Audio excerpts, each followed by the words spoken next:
Einstein once said, everybody's a genius, but if you judge a fish by its ability to climb a tree, it will live its whole life believing that it is stupid.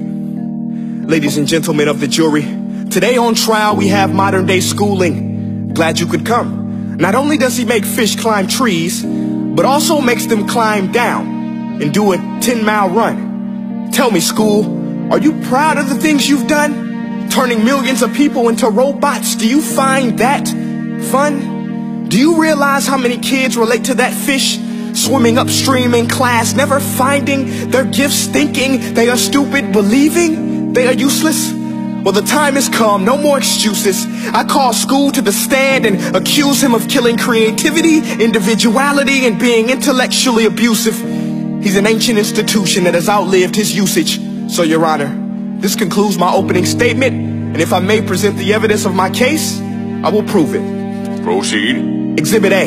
Here's a modern day phone. Recognize it? Here's a phone from 150 years ago. Big difference, right?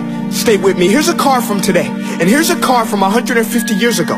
Big difference, right? Well, get this. Here's a classroom of today, and here's a class we used 150 years ago. Now ain't that a shame? In literally more than a century, nothing has changed. Yet you claim to prepare students for the future?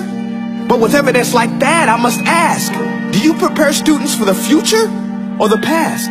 I did a background check on you and let the record show that you were made to train people to work in factories, which explains why you put students in straight rows, nice and neat, tell them sit still, raise your hand if you want to speak, give them a short break to eat, and for 8 hours a day, tell them what to think.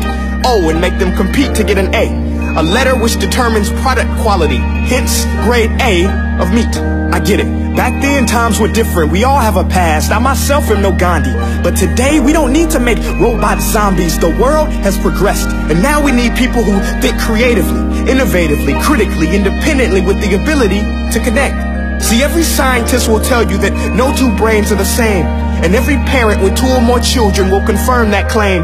So please explain why you treat students like cookie cutter frames or snapback hats, giving them this one-size-fits-all crap. Watch your language. Sorry, Your Honor, but if a doctor prescribed the exact same medicine to all of his patients, the results will be tragic. So many people would get sick, yet when it comes to school, this is exactly what happens. This educational malpractice, where one teacher stands in front of 20 kids, each one having different strengths, different needs, different gifts, different dreams, and you teach the same thing the same way?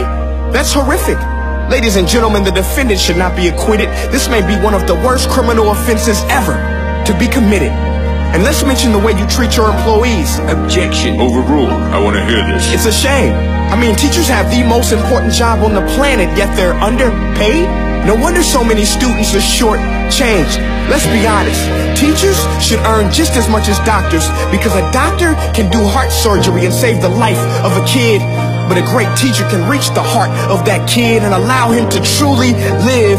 See, teachers are heroes that often get blamed, but they're not the problem. They work in a system without many options or rights.